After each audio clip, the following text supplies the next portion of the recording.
Et coucou à tous, c'est Adeline, je suis magnétiseuse, guérisseuse, lithothérapeute pour ceux qui ne me connaissent pas encore et je vous fais cette vidéo pour répondre à une question simple.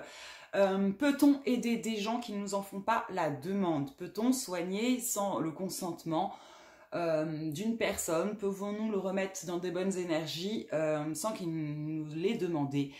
La réponse c'est non. Non, non, non et non. Ne faites surtout pas ça. Pourquoi? Alors déjà pas pourquoi, mais quand ça arrive quand en ce moment il y a beaucoup de personnes qui commencent à s'élever au niveau des vibrations et qui font des formations, qui en apprennent plus sur les énergies, qui commencent à les ressentir, qui commencent à ressentir le pouvoir qu'elles peuvent avoir, les bienfaits que ça peut avoir de faire ce travail énergétique, qui suivent des journées d'initiation, etc. Et puis arrive un moment où ils sont haut vibratoirement, où ils sont remplis de bienveillance, ils veulent aider tout le monde. Voilà, mais ils n'ont pas encore cette lumière intérieure suffisamment puissante et grande pour en comprendre tous les aspects, j'ai envie de vous dire. Donc, voilà, pour ce genre de personnes, c'est le moment de regarder cette vidéo. C'est très bien que vous montez en vibration, il le faut, puisque la Terre est en train de s'élever. Nous passons doucement vers la 5e dimension. Et à ce stade-là et à ce titre-là, il est très important que tout le monde, tous les êtres humains montent en vibration pour suivre tout simplement cette montée vibratoire de notre Terre-Mère. Voilà. Mais encore une fois, là-haut, la bienveillance, la lumière, celle que vous voulez servir et aider, j'en ai bien conscience que tout ça se fait dans un esprit de bienveillance. Attention, seulement, vous savez très bien que la première loi divine et une des plus importantes, c'est le respect de votre libre arbitre. Même votre guide, comme je le vous disais dans une vidéo il y a quelques jours, ne peut pas agir si vous n'en faites pas la demande. Pourquoi? Parce qu'il respecte votre libre arbitre.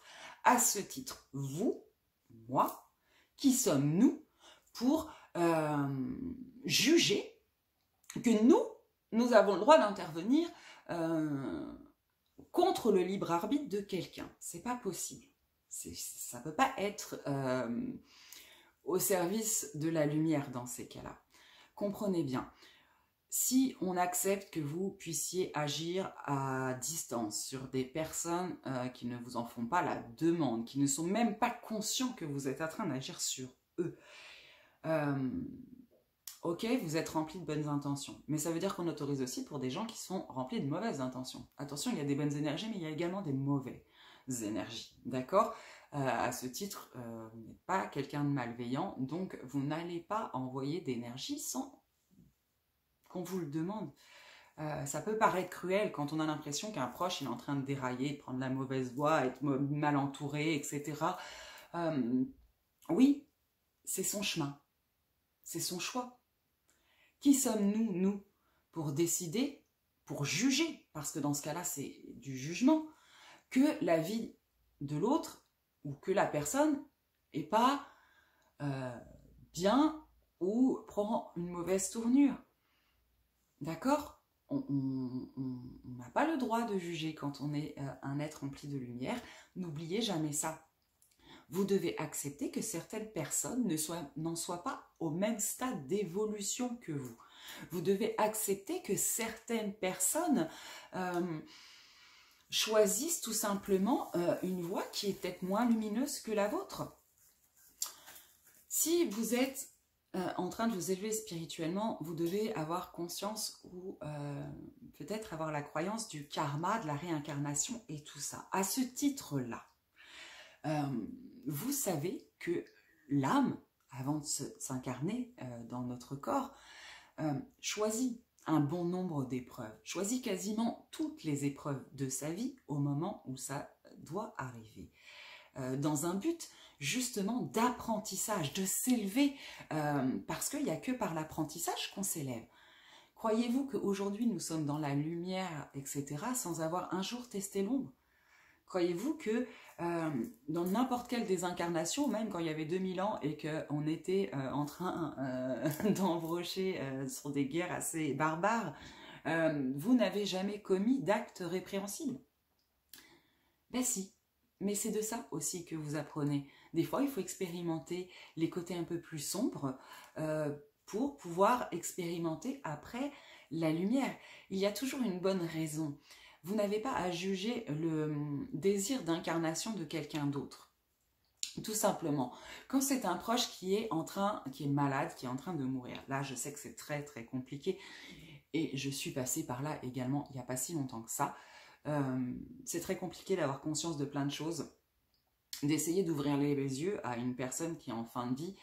Et ben ça passe pas parce que c'est comme ça, parce qu'ils ont le droit d'avoir leurs croyances, encore une fois, leur libre arbitre.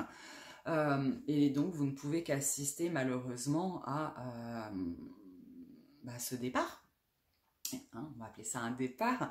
Mais sachez qu'il y a toujours une bonne raison à tout. Voilà, il y a des moments où quand c'est l'heure de partir, c'est l'heure de partir. Ça aussi, ça a souvent été, bien souvent, décidé à l'avance. Et concrètement, vous n'y pouvez rien. En tant que magnétiseuse, il m'est arrivé d'avoir des consultations. Alors pour vous expliquer un petit peu plus, parce que si vous êtes en train de regarder cette vidéo, c'est que vous êtes quand même à un certain niveau d'élévation spirituelle et de vibration. Nous avons des cordes invisibles qu'on appelle des ondes biogènes, une rouge, une verte et une bleue. Évidemment, vous devez en avoir une à gauche, une à droite, une au centre. C'est ce qui délimite notre champ énergétique. Et évidemment, c'est... Bon, je ne vais pas rentrer dans le détail. Bref, il m'est arrivé de constater parfois, alors les cordes en fonction des chocs émotionnels, des chocs physiques, notamment des accidents de voiture, des chutes de cheval, etc., peuvent balancer un peu, changer de place, etc. En revanche, il m'a aperçu également de constater qu'il y avait 3 cordes. Quand les 3 cordes se rejoignent au centre du corps physique, souvent c'est 1 mois avant le décès d'une personne. Il va sans dire que si énergétiquement tout est déjà programmé 1 mois à l'avance pour que cette personne puisse partir, que ce canal s'ouvre, que toutes ces énergies, voilà, transmises pour pouvoir partir, que voulez-vous y faire?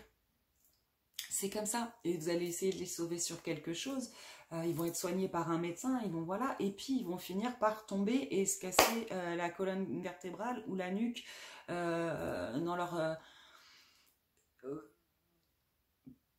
Voilà, enfin, je sais pas si vous avez bien compris ce que je veux dire, mais ce que je veux dire, c'est que quand c'est l'heure, et que de toute façon, vous pouvez essayer de faire tout ce que vous voudrez, il y aura toujours quelque chose qui fait que la personne partira, parce que c'est comme ça, et que c'est prévu, et qu'il faut juste des fois accepter, même si c'est compliqué. C'est là où encore, comme cette lumière intérieure n'est pas encore au maximum de ses capacités, il y a encore un petit peu d'ego qui s'accroche à nous, malheureusement, et on a l'impression qu'on peut sauver Pierre, Paul, Jacques et qu'on doit décider pour eux, pour leur bien, toujours évidemment, mais on n'a pas le droit d'agir pour leur bien sans leur consentement. Il faut des fois accepter.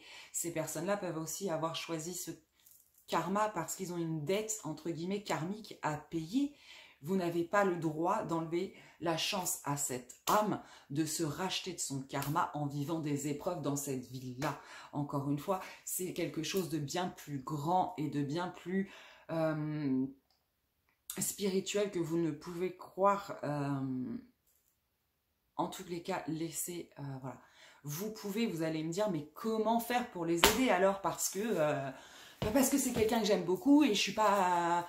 J'ai pas envie de l'abandonner, j'ai pas envie de le laisser foirer sa vie, j'ai pas envie de la laisser mourir, etc. Ok. Vous pouvez passer quand même par des moyens détournés. Vous pouvez déjà prier pour eux. Alors prier pour leur guérison, prier pour leur éveil, surtout leur prise de conscience, qu'enfin ils sortent du brouillard, qu'ils ouvrent les yeux. Mais ça, chacun son stade d'évolution encore. Et... vous pouvez également, par exemple, par le biais d'achats, c'est bientôt Noël, pourquoi pas profiter pour acheter un beau cristal de roche. Enfin, il y a des pierres qui sont très fortes énergétiquement et qui, à leur contact, font que nous élevons nos propres vibrations. Donc dans ce cas-là, pourquoi pas d'une manière détournée, acheter une pierre à cette personne qui, à son contact, voilà, va naturellement monter en vibration et prendre conscience peut-être par elle-même, toute seule, et vous amener un jour à lui, à cette personne, à vous demander de l'aide. Voilà. Vous pouvez également, éventuellement, leur transmettre des vidéos sur des soins énergétiques à distance.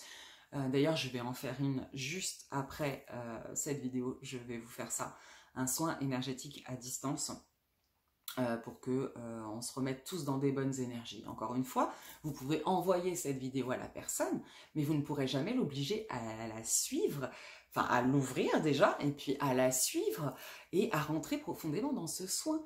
Vous faites ce que vous pouvez à votre niveau, vous leur apportez des clés, vous leur apportez votre aide, de manière, voilà.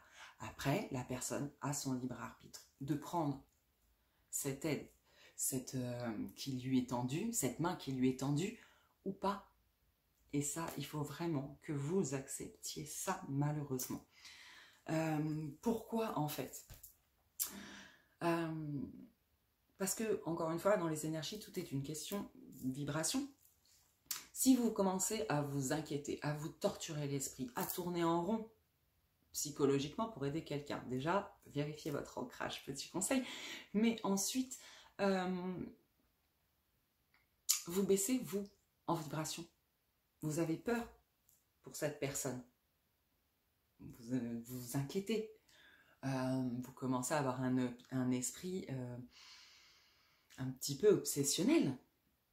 Et vous créez un sentiment de culpabilité, hein, parce que vous avez l'impression de ne pas pouvoir l'aider. Et enfin, le désespoir de justement ne pas pouvoir aider. Ce sont 4 énergies, 4 émotions, sentiments, qui vibrent très très bas et par conséquent font baisser votre propre taux vibratoire. En plein moment, en plein bouleversement vibratoire de cette terre, si vous voulez aider la lumière, vraiment, il ne faut pas baisser vos propres énergies. Sinon, non seulement vous n'avez pas réussi à aider, mais en plus de ça, vous avez baissé les vôtres. Donc là, c'est carton rouge. ça c'est pas bon du tout. Et encore une fois, si vous agissez contre la volonté de l'univers, de la lumière, de la source, de Dieu, vous l'appellerez comme vous voulez, en fonction de vos croyances et de votre sentiment le plus profond, vous êtes dans l'inverse. Tout simplement. Et ça, vous n'en avez pas envie, je suis sûre, puisqu'à la base, vous voulez juste aider parce que vous êtes quelqu'un de bienveillant. Pensez à ça, s'il vous plaît.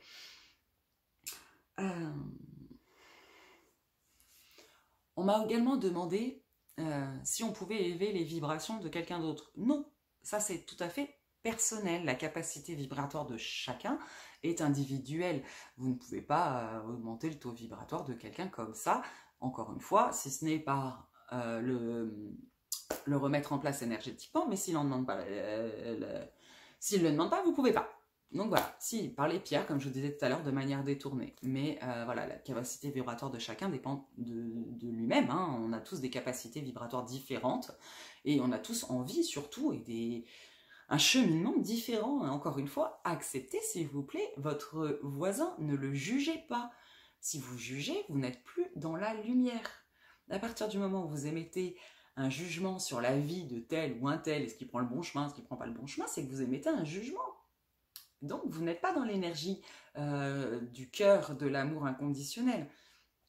Voilà, je sais que c'est compliqué, je sais que ça ne va pas forcément faire plaisir à tout le monde qui regarde cette vidéo, mais vous n'avez pas d'autre choix que d'accepter. Vous pouvez essayer d'aiguiller aussi, des fois par le mot, par la parole, donner votre conviction à quelqu'un, votre façon de penser, mais attention, sans jamais essayer de convaincre.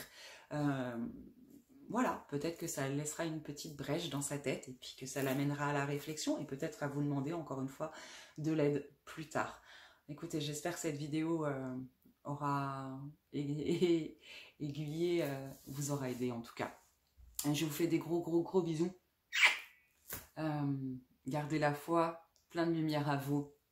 Namasté.